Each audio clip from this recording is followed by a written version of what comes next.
Gulliver's Travels, A Voyage to Brobdingnag, Chapter 7. The author's love of his country.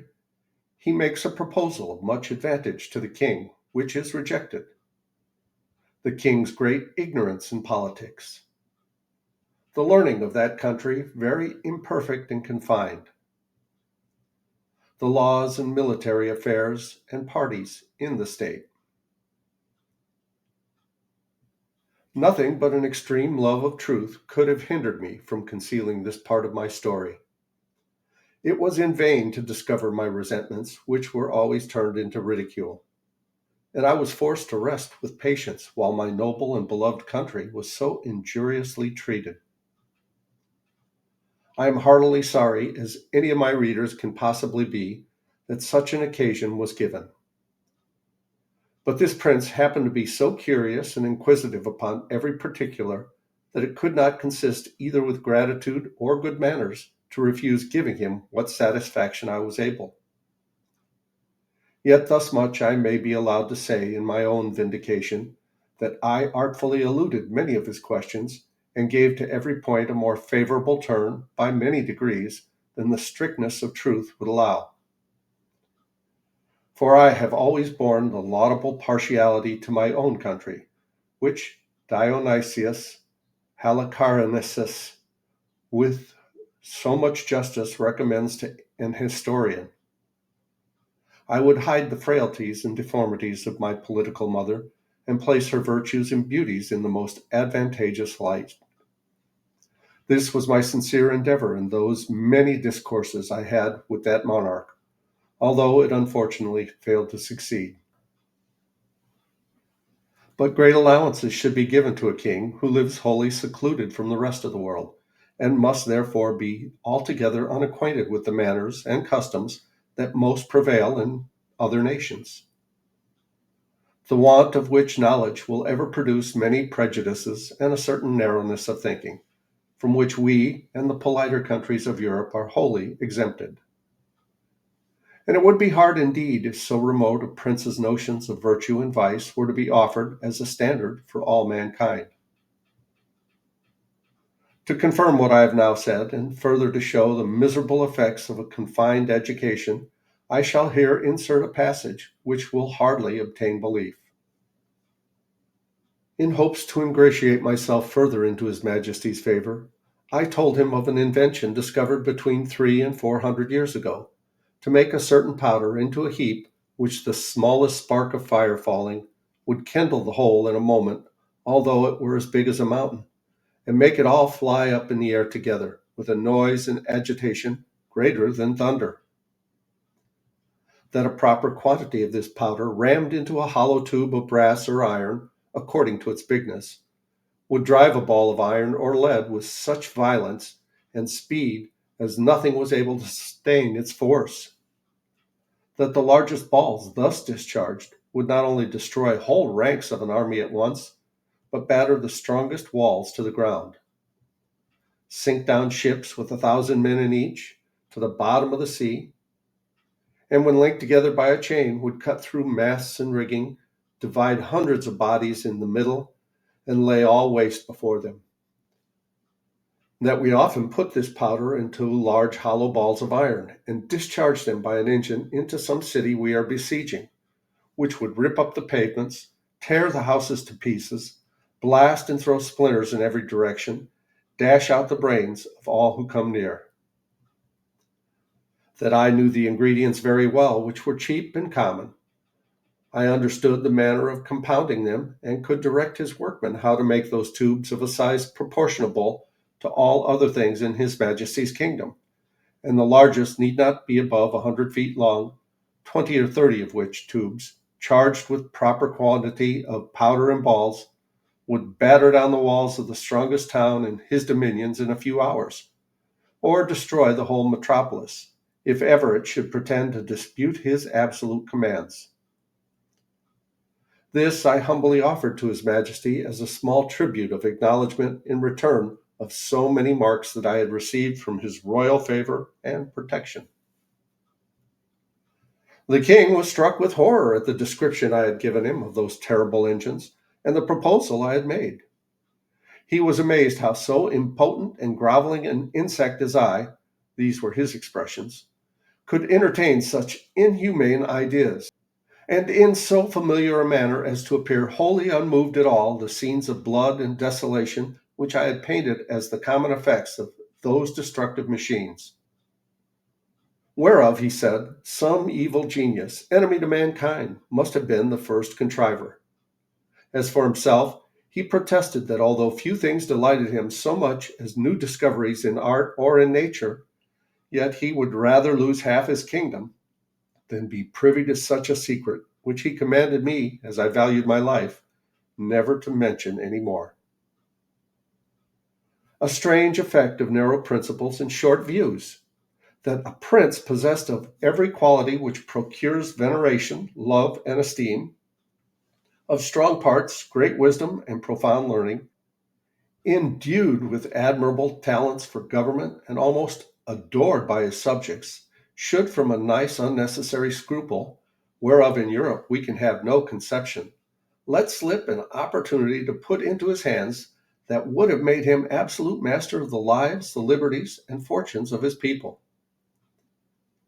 Neither do I say this with the least intention to detract from the many virtues of that excellent king, whose character, I am sensible, will on this account be very much lessened in the opinion of an English reader.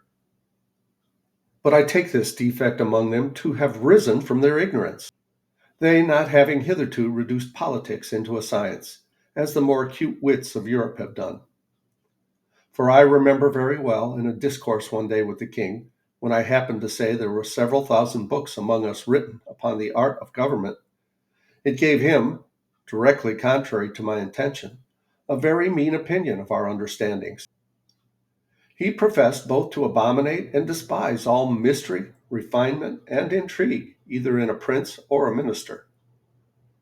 He could not tell what I meant by secrets of state, where an enemy or some rival nation were not in the case. He confined the knowledge of governing within very narrow bounds, to common sense and reason, to justice and lenity, to the speedy determination of civil and criminal causes, with some other obvious topics which are not worth considering.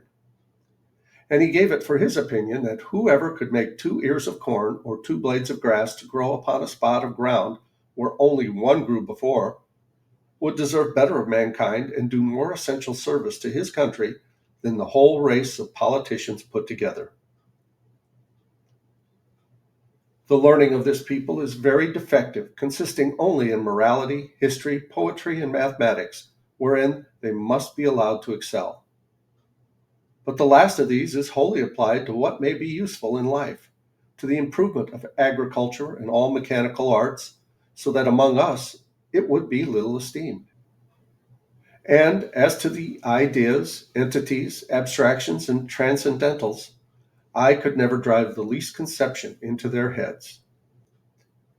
No law of that country must exceed in words the number of letters in their alphabet, which consists only of 22. But indeed few of them extend even to that length. They are expressed in the most plain and simple terms, wherein those people are not mercurial enough to discover above one interpretation. And to write a comment upon any law is a capital crime. As to the decision of civil causes or proceedings against criminals, their precedents are so few that they have little reason to boast of any extraordinary skill in either.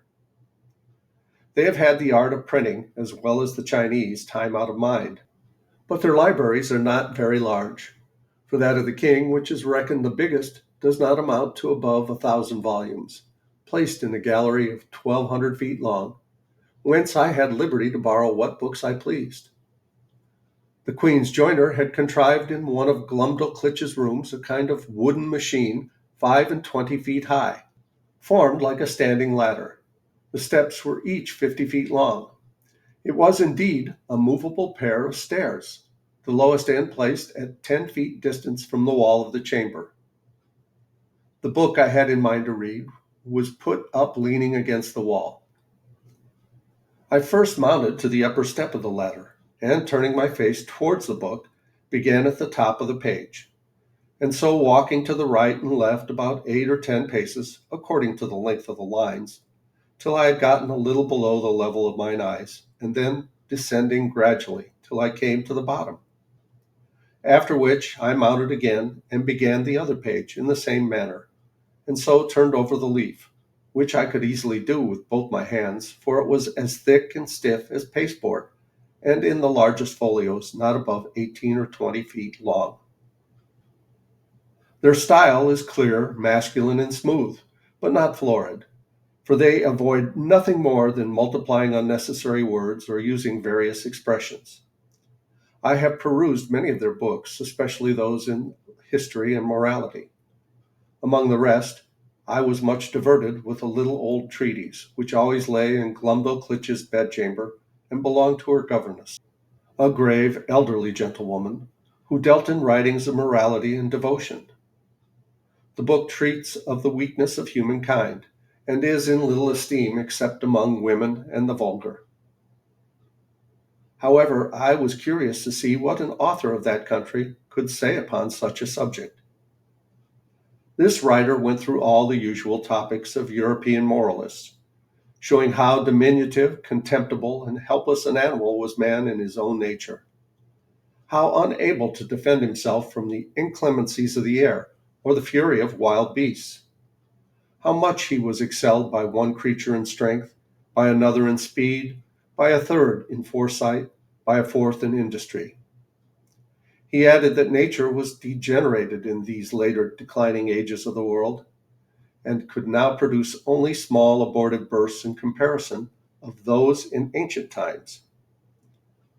He said it was very reasonable to think not only that the species of man was originally much larger, but also that there must have been giants in former ages, which, as it is asserted by history and tradition, so has been confirmed by huge bones and skulls casually dug up in several parts of the kingdom, far exceeding the common dwindled race of man in our days.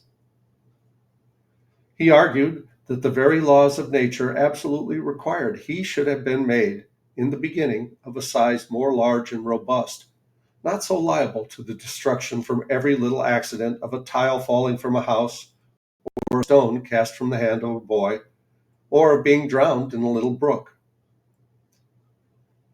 From this way of reasoning, the author drew several moral applications, useful in the conduct of life, but needless here to repeat. For my own part, I could not avoid reflecting how universally this talent was spread of drawing lectures in morality, or indeed rather matter of discontent and repining, from the quarrels we raise with nature. And I believe upon a strict inquiry, those quarrels might be shown as ill grounded among us as they are among that people.